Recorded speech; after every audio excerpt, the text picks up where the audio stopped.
and you feel stoned and drooly. Yeah. Oh, no wine here, just good old-fashioned Canadian beer. Canadian beer with an American name. Old Ontario. Old Ontario's. All right, welcome back to the show. Today we have no subject matter. It's just two musicians sitting around, drinking some beers, and having a chat. So, why don't you tell us about the new project there? How'd you go? You had the first session in the old Scamper? The first practice in the old Scamper. Me and Big Wheel working on a new project, all originals, might I say. Most of it was just trying to recap, relearn the stuff from the way out and remember how things went. Yeah, that's right. Big Wheel from the way out. You guys have never heard of them, but that was the original project with the three of us. So now the two of those guys are carrying on, doing the something new, looking for a third person, any guitarists out there. By the time this goes live in like 3 months, that you guys will probably already have found somebody. But yeah.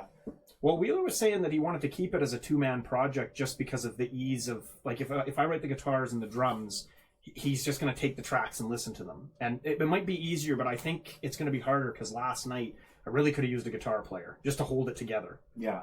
So there is always, less can sometimes be more, but less can also be less.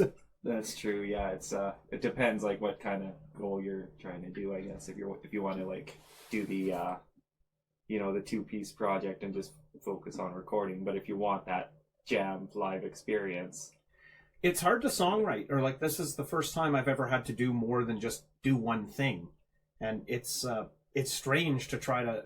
I find the loops. You set up a loop, and it's not good, or like when you play live with three people, we would slow down and start and play together, but the loop is really relentless. Like he won't let you, especially if your loop is to a metronome, you're stuck to doing what the loop wants, and I didn't like it very much. Yeah, at least if you're three dudes playing live, then you can kind of evolve and adapt to each other. Yeah, as opposed to like the loop is going to do what the loop does, and you got to adapt to the loop. And the loop can be wrong. That's the other thing too, and also. What we're finding, or what I was finding, is I'm unhappy with the loop, or the loop isn't doing what I want. So then, do I stop and reconstruct the loop and stop practice dead? That's the other thing that happens. Is that's dead time. True. You gotta have the loop preset. So okay, hang on. So like, let's say you have no idea what a loop is, no idea what we're talking about. So. This guy's just talking about cereal, right? Yeah, exactly, like Fruit Loops, right? Fruit Loops. Well, not exactly. Well, so like Paul has a electronic drum kit, and he basically will record like one measure of his drum part or something. Drums? I actually was looping guitar. Oh, guitar loop, which is even worse. We're going to change the formula next week, and we're going to loop drums. Not that would guitar. Probably be easier. It's going to be it'd be easier to do it that way, maybe. I think I'm going to do drum loops and then play guitar. But it's if there was a guitar player, looking at Cody. Oh, you're gone now. You're working, but yeah. By the time you guys are watching this, I'm out on the forestry tour.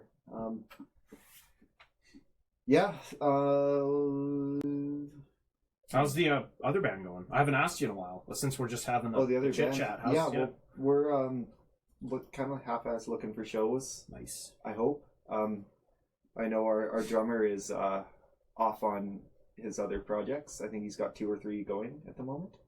Looking forward. Time we're recording this is May 1st, 2019, by the way. And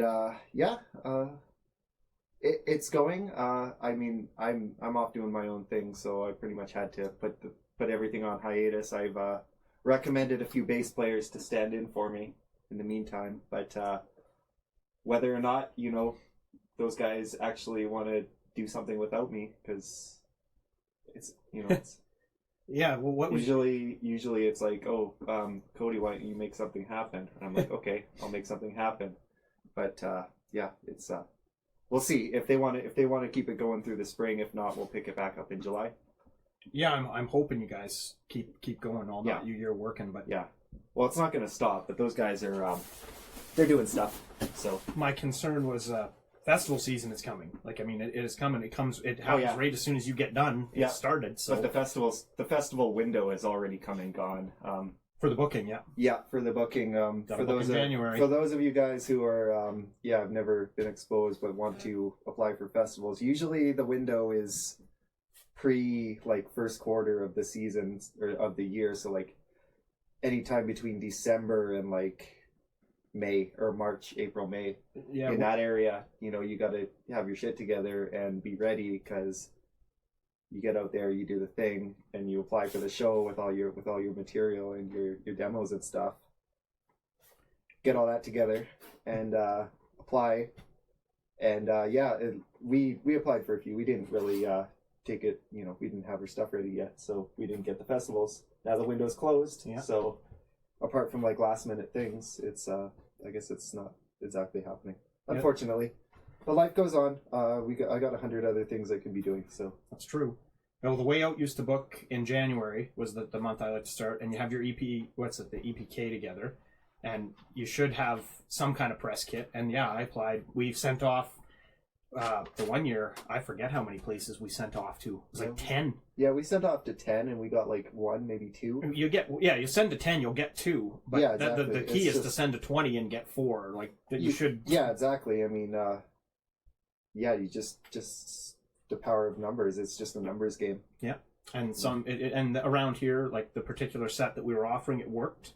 And a couple of the good festivals that we like Edge Fest, we can mainstay that one. They'll always let us back. Yeah, we've managed to tie that one down for indefinite as long as we need it. Are you guys going to play there with if you guys are ready with your new project? I'm going to run it by him. Honestly, I would. I would take the time off work and I would do Edge Fest again. If it's a thing, I haven't heard anything about it from anyone this year. Me neither. I'm not an organizer for it or a coordinator or anything. By the way, Lori and Dave, if you're watching this, better get in touch, because we're wondering what's happening with Edgefest. Yeah, I imagine like you're good friends with Space Waste, and I imagine they'd play it again. And they probably will. They're probably on the thing, but I don't know. And then I don't know. I haven't heard from if Tanner's coming back for the summer. I haven't heard. Your band, your band is ready. It's a simple matter of taking your band there and playing. Yeah, pretty much. We're ready to go. We're going to pick up right where we left off, get some bars, play the cover set, play for the people, sell some booze, and hopefully entertain. So that's the goal with that. Keep our chops up. That's the main idea with that. And also, Alex says he wants to get in on some of the folks projects. Oh. So yeah, he said he was here and slide on some of the songs. So next time there's a new song coming around the corner, he'll be like right on board. So we'll have some slide guitar, which is awesome. Lead guitar player, which is good because he wanted to get in on something that was, he wants to do originals, but he doesn't want to write them himself. So it's a good in for him to get get some what are they called? Song credits. Song credit, yep. Song credit, yep. I would have. That's something I was thinking about with this project too. Is I may outsource to other people because Samuel's getting pretty deadly at piano, and I wish, like, I don't think he's playing rock piano, but my God, my kingdom for a rock piano player. Yeah. It's so cool when you got it. It's just the coolest thing. It's like saxophone in a rock band. It totally is awesome. You don't hear a lot of it anymore, but yeah, a real rock band, like with a saxophone player, that mid-range, it's beautiful. It's just, it fits. When we had the saxophone player with the Way Out a few times. Oh yeah. It was just deadly. It was awesome. It was great. Yeah, we've got a few saxophone players on the roster. Yeah. And we're always able to reach out and see what happens. I mean, heard it like getting musicians on board for projects, especially when the budget is like very minimal. So one of there's a case of beer and half a pack of cigarettes in the truck. Yeah. Are you in? That's a real sentence. Yeah. The question is, do you have enough gas to get here so that you can record the song?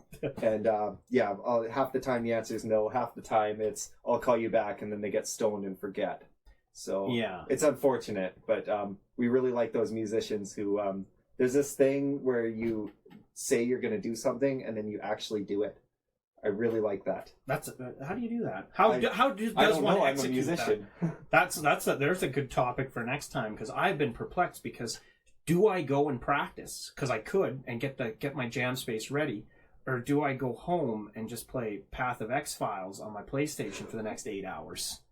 You just said Path of X-Files. Yeah, that's what we call that. John said it wrong once and it just stuck. So that's good. Do I do that for 8 hours, or do I practice? So these are the questions next week on the show. That's right. Signing off. Thanks for watching Gene Media. Take care. This is Paul and Cody.